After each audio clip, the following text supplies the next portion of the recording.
So I'm going to go ahead and make a wild assumption that you're looking to basically secure your Series A funding, but perhaps you're just worried or kind of curious to know what tough questions investors might throw at you. Well, cool. In this video, I'm going to basically guide you through the essential investor questions you might need to answer to really nail your pitch and lock down that funding. With that being said, the name is Robin, obviously, and I am the CEO of this company behind me over here. And we're a global matchmaking platform that really connects business owners like yourself and I with capital, partners, and advisors that kind of really help you guys bridge the gaps within your business, whether that's scaling, going public, or even securing or making an exit, basically. So we continuously, firsthand, we see a lot of what separates the pitches that really win from those that don't. So let's just, kind of really dive in without wasting time, obviously.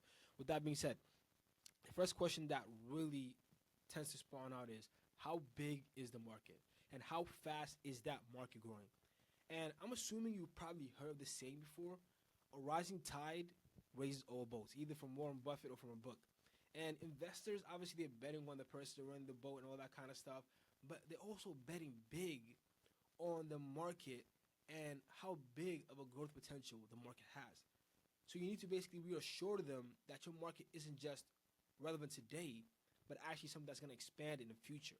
So, like, provide concrete data on the market size, the growth rate, obviously, and kind of focus on the CAGR. You want to also emphasize on like what makes your market exciting also. So for example, right, let's say you're in the energy space. It's growing at 20% per annum. So let investors know that their money is entering a space, obviously, with high growth potential. And one thing I also want to add here is additionally, you want to explain to them how and why your business is going to capture a percentage of that 20% growth per annum. Okay? That's something that I really, that's a pro tip that I kind of really want to add on to that. I don't want to go too much into it because that's another question that they're going to ask, and I want to help you kind of answer that in a different kind of way. With that being said, the second question that I see a whole lot people get asked or in their calls is really how does your solution fit into this market?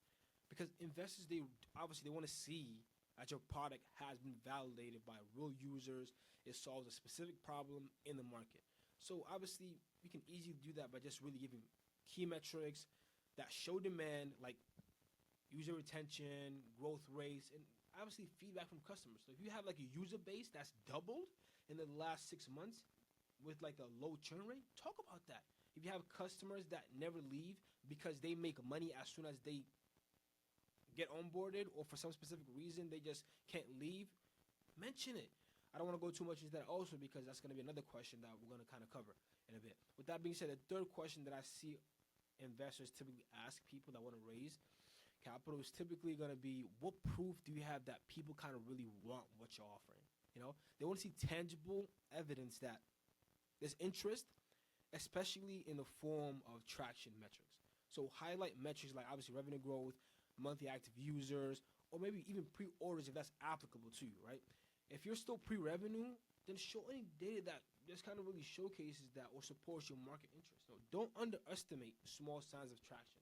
If you garnered like strategic partnerships, I was talking to this AI company that has garnered partnerships with companies like Granger.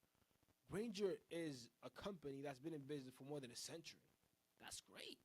Okay, even if that was their only customer, that's great traction because monkey see, monkey do. And if an investor sees that Amazon is your only client, they typically, even if that's your only client, they're going to be open to investing into that because, if Amazon invests into it, quote unquote, that means everyone else will, right? Under them.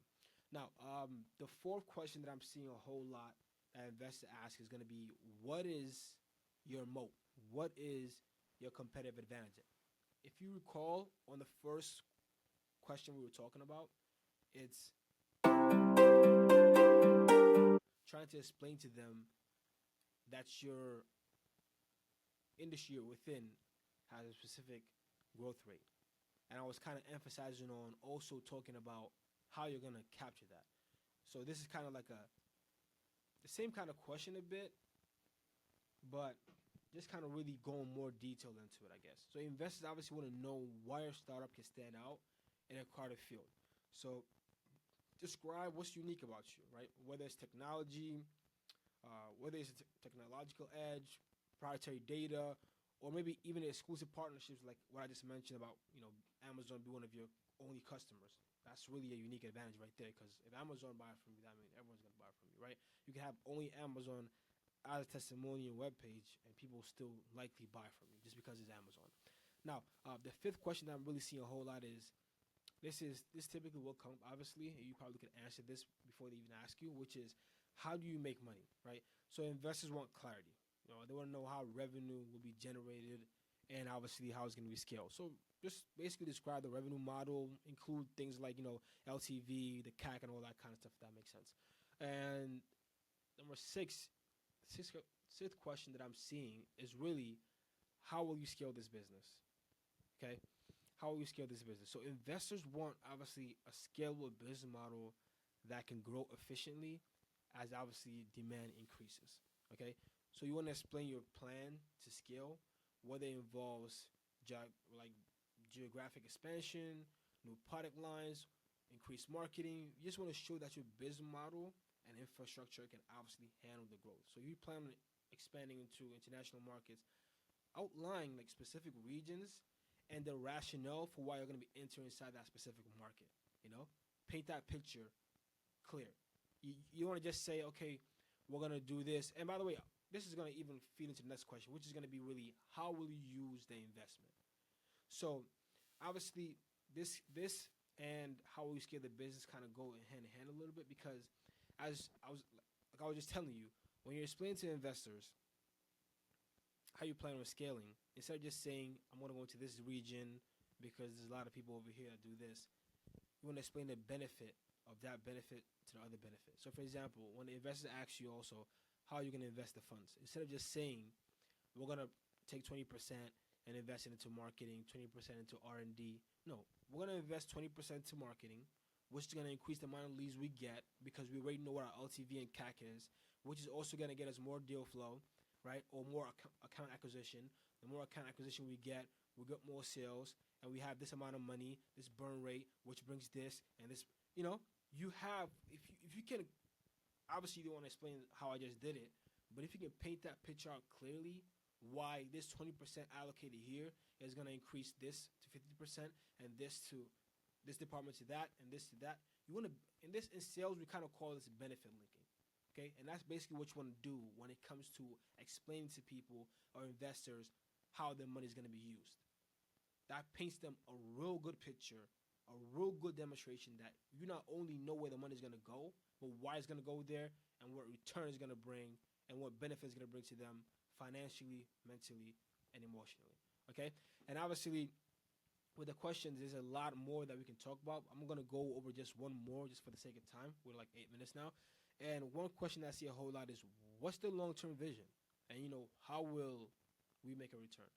So, obviously, Series A investors, they're looking for a clear pathway, whether it's through acquisitions, whether it's an IPO, or the means, right? And you just really want to outline exits that could provide a return on investment. Maybe mention similar exits your industry has been doing to just kind of give some context on what's possible or what possible outcomes can kind of happen. So if there's companies in your sectors that have been acquired recently, talk about that, right? Or if it's, for example, if there's a startup that kind of started just like you, for example, had a similar kind of talk about that kind of stuff, okay?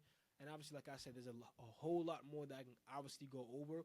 But for the sake of time, these are a couple of key questions that I see investors continuously ask. If you want to know more questions or kind of just have us kind of poke holes into your pitch or your deck, we have consultants that would more than love to hop on a quick 30-minute call with you, 15-minute call, just to really speak with you, to see where you're at, and give you some guidance. We're a marketplace. Our goal is to become, and we are obviously becoming, that bridge to help you achieve whatever goal that is for you, whether that's going public, exiting, once again, like I said, securing capital, strategic partnerships. That's our goal. So if you're looking to raise a Series A right now, it doesn't really matter what sector it is, what geography you're in. We have the match. We can make it. With that being said, this is Robin, and thank you for your time.